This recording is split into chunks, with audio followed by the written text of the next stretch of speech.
he wanted Stormy Daniels on The Apprentice, and he was adamant. He kept telling the ABC people, I want her, I want her, I want her. And they didn't know how to deal with it. They didn't know how to deal with it. He kept asking for months. And she said that he kept asking. What's going on, you guys? Today we have Sam Cedar and Emma Vigeland calling out Republicans Laura Ingraham and Patrick Bet-David. They are realizing that Trump is turning on them, and it's getting pretty interesting. Let's get into it. Number that nobody's really talking about, and here's what it is. U.S., out of our GDP that we have, we spend 3.4% of it on our military. Our military expenditure is the highest in the world. So we spend around $950 billion, give or take, on military expenditure. Mexico is the lowest in the world, 0.7% of their GDP, which is only $12 billion a year, and Canada is only 1.3%, which is around $27 billion. Why am I sharing this number with you? They don't need to spend it because they have America that's so powerful that who the hell is waking up thinking about attacking Canada or Mexico? Yeah, so here's my opinion. I think this 25%. Pause it for 1 second. In the absence of the United States having the not just the world's largest military budget, but twice as large as the rest of the world combined, I think it is. Who's thinking we need to invade Mexico or Canada? Besides the current Besides president. the United States. Besides Trump, who we have this tariff thing and this threats to bomb Mexico. That would violate countless treaties, including a trade deal that Trump signed himself while he was in office. These are two of our three largest trading partners, and he's openly trying to shake them down. Like, as you're saying, this could really damage our relationships with them going forward. But Ingraham at least expressed some skepticism, I think, here. Thinking about attacking Canada or Mexico. So here's my opinion. I think this 25% that they're wanting to remove, I think it needs to stay because we're providing you protection, we're providing you safety. There's a reason your military is not that strong. You're using that money to invest into other areas. Why are we doing that? If we're doing that to provide safety to you, I think America should at least have a 25% tax tariff, if you want to call it, regardless of whatever happens, simply for the protection President Trump and the U.S. Pause it for a second. And it's clear, they don't even buy into what Trump is trying to sell, where he's saying, okay, well, I'm the one who is running the show. I'm the one who is in charge of the world. America is the leader. What we say, whenever we say jump, everyone else says how high. It's that charade is quickly dying. And if you don't see it, well, open your eyes. You see the sleight of hand here, though? Why are we doing this? Okay, why are we doing this? Why are we spending this money? If it's not for our benefit, why are we doing it?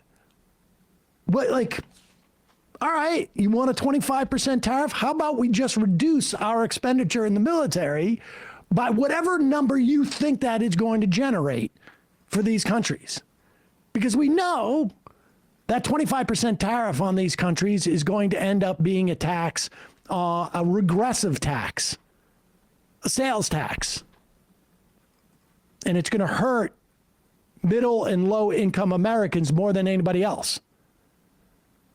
So if that's the theory, but then he just switches over to we just take it for granted that we need this size of a military. Well, who are we protecting whom from what?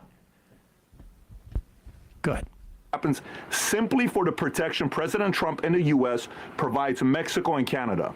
Yeah, I'm not too impressed with the Canadian response, frankly. I mean, the fentanyls are, I don't know what that's going to do. And I guess they'll have a few helicopters flying at the border. I mean, it's not nothing, but they were going to get slapped with 25% tariffs, and now those are gone for at least 30 days.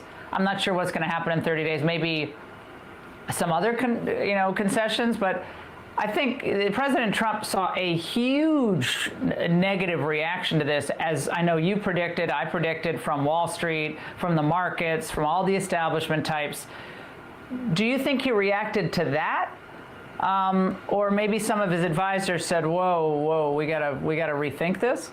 Pause it for a second. For those of you who don't speak Fox News propaganda having to concede some actual reality, that is, Trump caved because all his rich benefactors were like, dude, what are you doing? Because this is his shakedown tactic. This is what he learned from his dad. It's essentially threaten them, scare If you guys like this content, make sure to subscribe for more. them, get what you need out of them. But his He didn't get anything. He didn't get anything, but it doesn't matter, right? He needs to be flattered. He wants the phone calls. He wants the respect. It's about this like black hole in his heart that can never be fulfilled and to look tough. That's what governs it. Is the Financial Times 2 days ago? Trump faces backlash from business as trade war See, sounds. I think what happened was is that like this idiot actually believed his own dumbness. Yep. No one around him said, hey, boss. They don't pay us tariffs. Hey, boss, we're not going to be able to replace the income tax. The with IRS. You're confusing our budget deficit with the trade deficit. These are two different things. Deficit means the same thing, but you apply them in different areas. And nobody's going to say that to Trump. They're just saying, you know what? We're going to have problems with the business community. And Yeah. Trump's like, okay, I can still make this work. I just lie and say I got what I asked for. But shaking down his friends and America's allies is something that's actually a crossover from his previous administration. It may with be the way case, he did it with but Ukraine. he didn't get crap because he didn't know what he was doing. I know, that's what we're saying. I'm agreeing with you. I will tell you a story about the Apprentice, where my understanding is that, and maybe this is just apocryphal, I'll say that as a let's say even this is a made up story, but the made up story is that he wanted what's her name, the Stormy Daniels. Stormy Daniels on The Apprentice. Mm-hmm. In this made up story. In this made up story. He wanted Stormy Daniels on The Apprentice, and he was adamant. He kept telling the ABC people, I want her, I want her, I want her. And they didn't know how to deal with it. They didn't know how to deal with it. He kept asking for months. And she said that he kept asking her. This is all my made up story. And in this made up story, the ABC executives at one point, We have lost all control. The empire has fallen. As we are destabilizing the government right now, especially with Project 2025, we're going to lose the value of the dollar because the machine that creates American wealth is going down to crap. The dollar is going to go down to crap. We won't be able to pay for all of our military funding and all the 750 military bases. And yeah, what are we going to do with all that power? We're going to bring it back on the people. We're going to bring it back on the great American people that made this place even worth a fuck, But nobody gives anything about that. We just want to continue to look like we have power. Let's keep on going. they wrote down a piece of number. They wrote down on a piece of paper a number, basically representing the ad sales that they would lose. Because Trump had a piece of this. NBC, The ad you sale, mean? the NBC. It's a made-up story anyway. Right, yeah. The number was, and they put it on his desk. They came in and they said, hey, we got a number of what we will lose for the things if you want to go ahead with the Stormy Daniels thing. It's up to you. He looks at the paper, sees the number, crumples it up and says, okay, forget it.